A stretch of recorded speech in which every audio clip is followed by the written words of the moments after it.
Halo teman-teman, kali ini saya akan membahas drama Korea yang berjudul The Game Towards Zero. Drama ini menceritakan tentang seorang pria yang bernama Kim Tae-pyong yang diperankan oleh Ok Tae-chon 2PM. Jadi ini merupakan drama comeback dari Ok Tae-chon 2PM setelah resmi menyelesaikan masa wajib militernya. Drama bergenre misteri thriller ini cukup mencuri perhatian. Jadi di dalam drama ini, Tae-pyong ini dikenal sebagai seorang pemuda yang cerdas, tampan, dan berasal dari keluarga yang cukup kaya. Selain itu, Tae-pyong juga mempunyai kemampuan spesial, yaitu dapat mengetahui tentang kematian seseorang hanya dengan melihat matanya. Tae-pyong tinggal di rumah mewah bersama dengan guru baik yang diperankan oleh Jung Dong-hwan dan pengacara Lee Yeon-hwa yang diperankan oleh Ryu Hae-rin. Suatu ketika, kasus penculikan seorang gadis menarik perhatiannya, sebab kasus itu bisa saja melibatkan pembunuh berantai yang dijuluki sebagai Midnight Killer. Saat membantu penyelidikan polisi, Tae-pyong bertemu dengan detektif So Jun-yong yang diperankan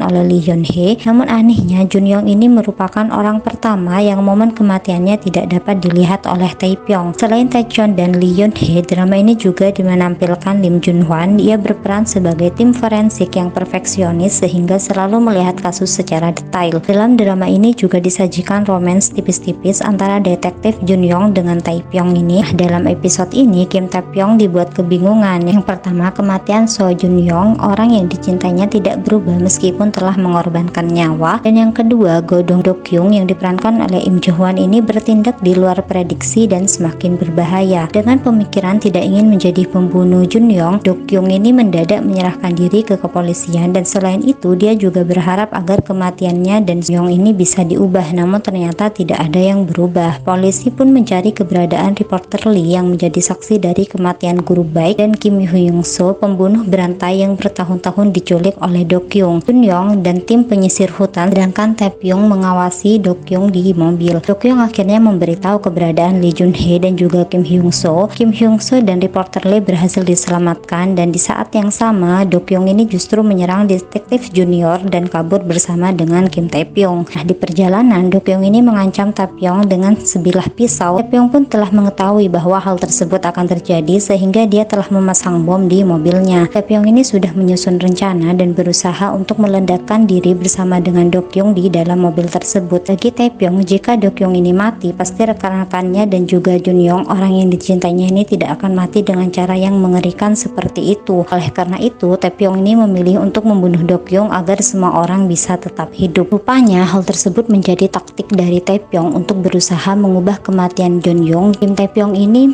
meledakkan diri di dalam mobil bersama dengan Do-kyung. Tae-pyong langsung dilarikan ke rumah sakit, sedangkan Do-kyung ini berhasil selamat dan kabur ke rumah kosong dekat lokasi kejadian dan menculik pembantu rumah tangga yang memergokinya. Pembantu itu pun pada akhirnya juga tewas di tangannya. Di sisi lain, keadaan Tae-pyong ini sangat kritis. Dia tidak sadarkan diri, dan karena ledakan tersebut dia mengalami pendarahan di perutnya dan tekanan darahnya terus menurun. Tae-pyong juga sempat mengalami gagal jantung, namun dengan usahanya dokter dapat menyelamatkan nyawa Tae-pyong. Setelah detak jantung Tae-pyong ini kembali, dokter memutuskan untuk mengambil tindakan operasi. Dokter menjelaskan bahwa tidak bisa menjamin apa-apa, ada kemungkinan Tae-pyong ini akan mati, dan dengan melihat Tae-pyong yang masih bisa bertahan, itu adalah sebuah keajaiban mengingat pendarahan yang dialaminya sangatlah parah. Nah, pasca operasi, Tae-pyong ini masih nggak sadarkan diri. Dokter tidak dapat menjanjikan apa-apa karena ada kemungkinan dia tidak akan bisa bangun lagi. Saat sedang berada di sisi Tae-pyong, Jun-yong ini merasakan gerakan kecil dari jari Tae-pyong, namun saat diperiksa oleh dokter, hal tersebut hanyalah gerakan refleks yang biasa terjadi pada pasien koma. Hal tersebut tidak dapat menjamin apa-apa, juga tidak dapat digunakan sebagai acuan kapan Tae-pyong ini akan siuman. Jun-yong pun sangat terpukul dengan keadaan Tae-pyong yang belum menunjukkan tanda-tanda akan siuman. Dia juga terus menyalahkan dirinya karena merasa Tae-pyong ini menjadi seperti itu. Salah satunya adalah karena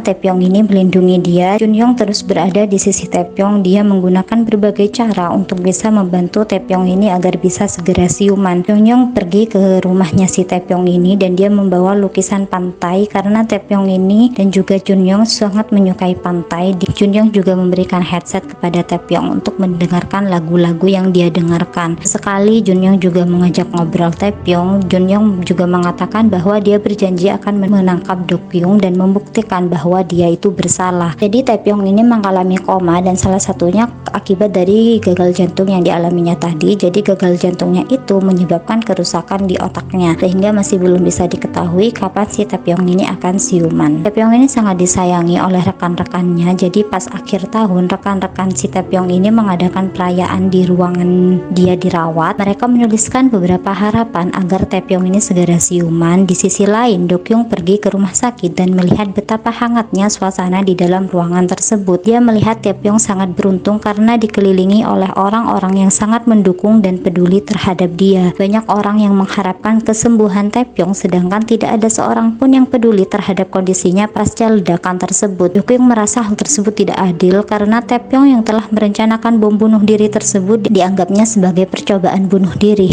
Namun kenapa hanya dia yang dicap sebagai penjahat, sedangkan Taepyeong ini dianggap sebagai korban dan mendapatkan begitu banyak simpati dari orang-orang terdekatnya. Di sisi lain, ibu Dokyung ini yang telah kembali ke Korea digunakan oleh Junyong dan juga timnya untuk memancing Dokyung. Mengetahui hal tersebut, Dokyung ini semakin marah dan mencoba membunuh Taepyeong. Dia mendatangi kamar Taepyeong sambil menelpon Junyong. Junyong yang memiliki firasat bahwa Dokyung ini akan nekat dan bakal membahayakan nyawa Taepyeong langsung bergegas menuju rumah sakit.